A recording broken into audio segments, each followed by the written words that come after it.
Un matin, j'allais au conseil des ministres et j'apprends par la radio qu'un certain nombre de banques ont fermé et que tous les dirigeants sont partis hors du pays et c'était la fin du mois. Donc les salaires étaient déjà positionnés. Donc il ne fallait pas que les banques ouvrent. Donc j'ai décidé, arrivé au conseil des ministres, de nationaliser ces banques-là et d'y affecter illico presto des Ivoiriens qui ont procédé au paiement des salaires. C'est ça le braquage? C'était le braquage, ça. Alors je le dis, tu voles, tu payes, surtout quand on est un responsable politique. J'ai dit qu'on était 4 condamnés. Les 3 autres sont amnistiés. Et moi seul, je ne suis pas amnistié. Enfin, comment voulez-vous qu'on traduise cela? Que vous étiez le chef braqueur? Non. Ils ont désigné le chef braqueur dans le jugement, que c'était Kone Katina, le ministre du budget.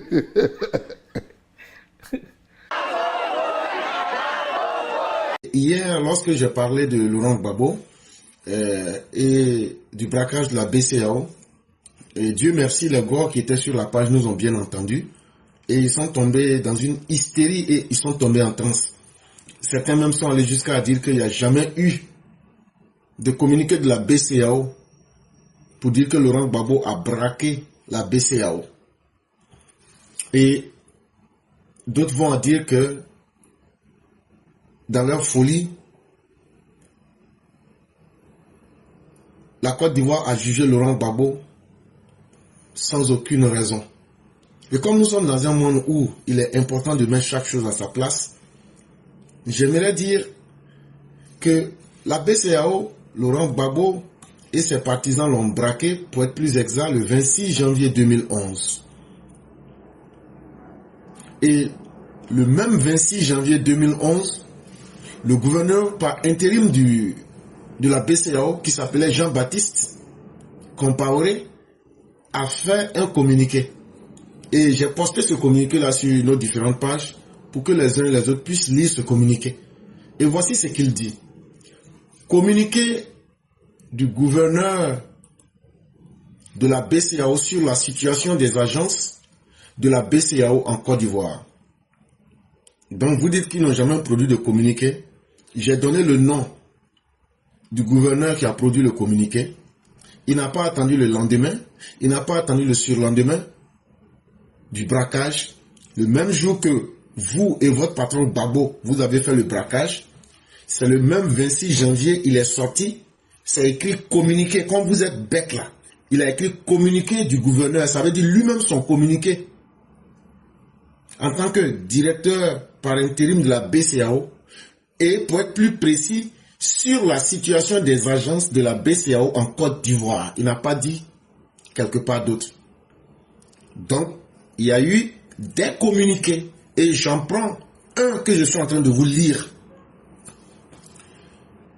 Le gouvernement du président sortant de la République de Côte d'Ivoire a informé la Banque centrale des États de l'Afrique de l'Ouest qu'il a décidé de réquisitionner les installations ainsi que le personnel de la Direction nationale de la BCEAO pour la Côte d'Ivoire et de nommer les responsables de la dite Direction nationale. Ils disent, le directeur par intérim de la BCEAO dit, il s'appelle Jean-Baptiste Compaoré. Il dit, Gbagbo, qui n'est plus président de la Côte d'Ivoire, a écrit à la BCEAO pour dire que lui va prendre la BCEAO de force, ainsi que les personnes qui travaillent dedans. BCEAO pour la Côte d'Ivoire, là, lui va prendre ça de force. Et puis, il va prendre les gens qui travaillent dedans par force. Et puis, il va nommer des gens dans les banques BCAO de la Côte d'Ivoire. Ça, c'est le premier paragraphe. Deuxième paragraphe.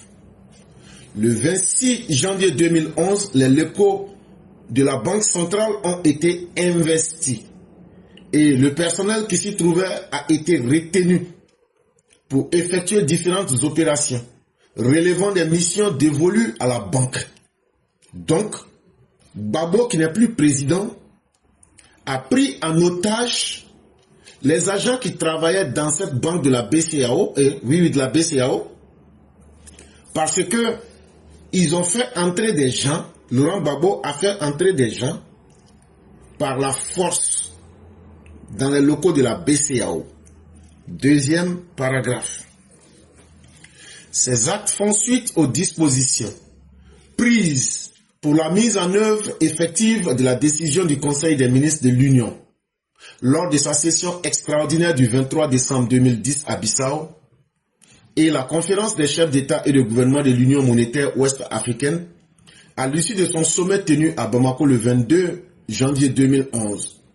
Il s'agit notamment de la décision par laquelle le Conseil des ministres de l'Union a instruit la BCAO de permettre aux seuls représentants régulièrement désignés par le gouvernement du président Alassane Ouattara d'effectuer des mouvements sur les comptes ouverts au nom de l'État de Côte d'Ivoire dans les livres de la BCAO. Troisième paragraphe, il dit, eux, ils ont tenu 2 réunions sur la Côte d'Ivoire. Il y a eu le Conseil des ministres de l'UEMOA. Et puis il y a eu la conférence extraordinaire des chefs d'État et de gouvernement de l'Union monétaire ouest-africaine.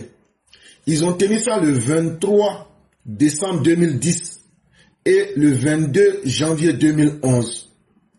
Il dit, ce sur quoi ils se sont entendus, c'est que à partir du moment où Laurent Gbagbo est le président sortant et que le Conseil des ministres de l'Union de l'UEMOA ainsi que la conférence des chefs d'État et de gouvernement de l'UEMOA ont reconnu Alassane Ouattara comme président, la seule personne qui pouvait donner des ordres,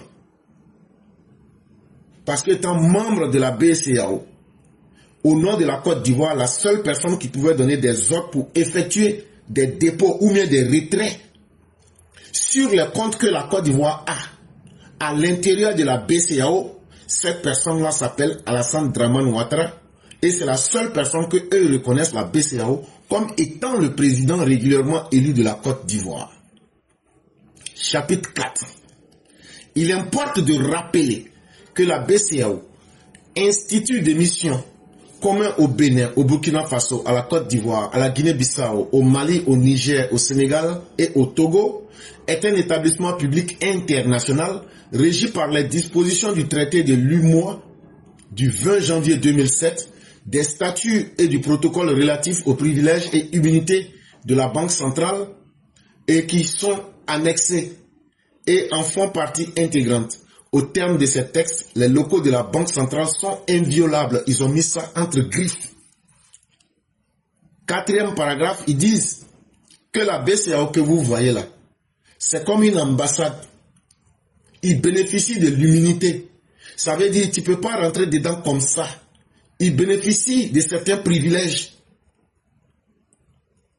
Et donc, au nom de ces privilèges, la BCAO est un établissement public international. Comment toi, tu peux aller nationaliser quelque chose qui est international? Comment tu peux aller réquisitionner quelque chose qui bénéficie d'une immunité? Et la BCAO, dans son 4e paragraphe, vous rappelle encore que les locaux de la BCAO, partout où ça se trouve, en Côte d'Ivoire, au Bénin, au Burkina Faso, au Mali, en Guinée-Bissau, au Niger, au Sénégal, au Togo, que c'est inviolable. Si tu violes, c'est que c'est un crime que tu as commis. C'est bien écrit et ils ont mis ça. Les locaux de la Banque centrale sont inviolables. La BCAO proteste vigoureusement contre cette décision de réquisition ainsi que celle de nomination d'un directeur national, prise en violation flagrante des engagements internationaux pris par l'État de Côte d'Ivoire, en particulier à travers le traité de l'UEMOA. Que donc, eux, la BCEAO, en tant qu'institution, ils ne sont pas d'accord avec le braquage de Laurent Gbagbo. Ils ne sont pas d'accord avec les nominations farfelues faites par Laurent Gbagbo. Et qu'ils rappellent encore à Laurent Gbagbo et à sa bande que ce qu'ils viennent de faire là, eux, la BCEAO, ils prennent l'État de Côte d'Ivoire comme responsable de n'avoir pas pu faire respecter ses engagements. Et qu'eux prennent la loi de l'UEMOA, le traité de l'UEMOA, pour rappeler à l'État de Côte d'Ivoire qui est dirigé par Alassane Ouattara. Voilà comment la responsabilité de Alassane Ouattara est rentrée dans l'affaire. Puisqu'ils ont dit en haut que c'est lui qu'ils reconnaissent. Mais si un vol se passe chez toi à la maison, certes, tu es la première victime, mais aussi tu es le premier responsable. Puisqu'on est en train de parler d'un pays. Voilà comment, en français simple, Alassane Ouattara, on te reconnaît en tant que président. L'argent, les 300 milliards qui ont été volés par Laurent Gbagbo et sa bande, tout ce que nous on peut faire, nous on ne peut pas aller nous battre à ta place en Côte d'Ivoire là-bas. Nous on t'a reconnu, on t'a donné tout le pouvoir qu'il fallait à travers les traités qu'on a dit un peu plus en haut. Maintenant là, le crime qui s'est passé dans ton pays là, normalement personne ne doit être capable de violer la BCEAO. Mais à partir du moment où c'est fait, nous on tient à vous signaler qu'on n'est pas d'accord avec ce que Laurent Gbagbo a fait. On ne reconnaît pas les personnes qu'il a nommées. Et on rappelle que vous, les autorités incarnées par Alassane Ouattara, vous venez à travers l'acte de Laurent Gbagbo, ou bien un compatriote vient de violer de manière flagrante les engagements internationaux pris par l'État de Côte d'Ivoire. L'État de Côte d'Ivoire, ce n'est pas un individu, c'est une suite, c'est une continuité. Donc là, vous les autorités reconnues en ce moment-ci, vous serez obligés d'assumer les responsabilités parce que vous avez signé des engagements internationaux. Et l'un de ces engagements, c'est le traité de l'UEMOA.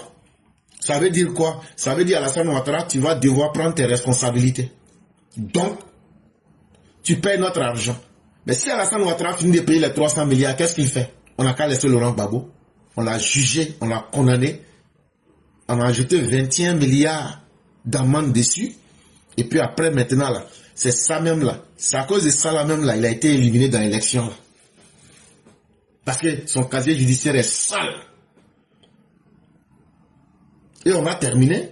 Le gouverneur par intérim de la BCEAO informe que le système bancaire et les agents économiques, que les dispositions sont en cours pour qu'en accord avec le président en exercice de la conférence des chefs d'État et de gouvernement et le conseil des ministres de l'Union, en relation avec le président Alassane Ouattara, les réponses appropriées soient apportées dans les meilleurs délais à cette situation sans précédent dans l'Union. Ils disent, connerie que Gbagbo a fait là, que depuis que la BCEAO existe, on n'a jamais vu ça. Que mais eux, ils vont prendre tous les chefs d'État qui sont en exercice, ils vont les prendre comme témoins, ils vont prendre le conseil des ministres de l'UEMOA en témoin et ils vont travailler avec le président Alassane Ouattara pour que ce genre de conneries que Laurent Gbagbo a fait là, ça ne se répète plus. Pour l'heure, toutes les agences de la BCEAO installées sur le territoire de la Côte d'Ivoire sont fermées jusqu'à nouvel ordre. Et que c'est à cause du comportement négatif, néfaste de Laurent Gbagbo que eux, ils ont fermé toutes les banques et toutes les agences, de la BCEAO qui se trouvent en Côte d'Ivoire, ils ont tout fermé. Fait à Dakar le 26 janvier 2011, le gouverneur par intérim Jean-Baptiste MP Compaoré. Donc il faudrait qu'on situe les choses clairement et il faudrait que les gens ouvrent leur cerveau. On n'est pas dans un amusement, on n'est pas dans une distraction. Et c'est important que les gens comprennent que l'histoire de la Côte d'Ivoire, vous ne pouvez pas la falsifier. Et c'est très important. Et Laurent Gbagbo va tomber dans de la mystification. Pour nous dire que non, c'est un tribunal spécial, la haute cour de justice qui devrait le juger. Mais on va pouvoir rappeler à Laurent Gbagbo qu'il est très simple et loisible de lui dire que s'il ne maîtrise pas les lois de la Côte d'Ivoire, parce que l'amnésie, c'est une maladie, mais ça peut être volontaire. on va lui dire d'aller lire la loi numéro 2005-201 du 16 juin 2005 portant statut d'ancien chef d'État, d'ancien président de la République, d'ancien chef ou président d'institution nationale ou d'ancien membre du gouvernement. Quand il va lire, là, il va comprendre. L'article 1er nous dit de façon claire: l'ancien président de la République ne bénéficie d'aucune immunité de juridiction postérieurement à l'exercice de son mandat. Toutefois, la poursuite ou l'arrestation de l'ancien président de la République est soumise à la procédure spéciale.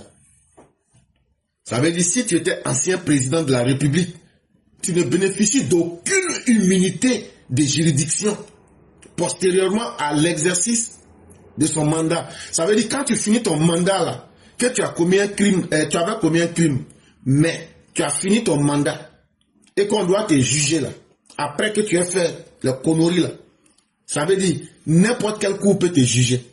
Je répète, l'ancien président de la République ne bénéficie d'aucune immunité de juridiction. Juridiction ici, ça veut dire les différents types de cours là. C'est ça qu'on appelle juridiction. Postérieurement, après l'exercice de son mandat. Ça veut dire quand tu es président là, tu fais des conneries, il n'y a pas de problème. Les faits que tu as fait là, quand tu étais président, il n'y a pas de problème.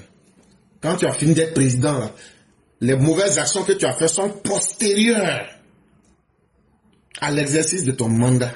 Donc, quand on doit te juger là, puisqu'on doit te juger après que tu aies fini ton mandat, donc maintenant, ton jugement là, ça peut se faire dans n'importe quel cours. Donc arrêtez de mentir aux gens. On vous regarde, on sourit du coin de l'œil, mais ça ne veut pas dire que nous sommes des idiots. Ça ne veut pas dire que nous ne saurons pas lire.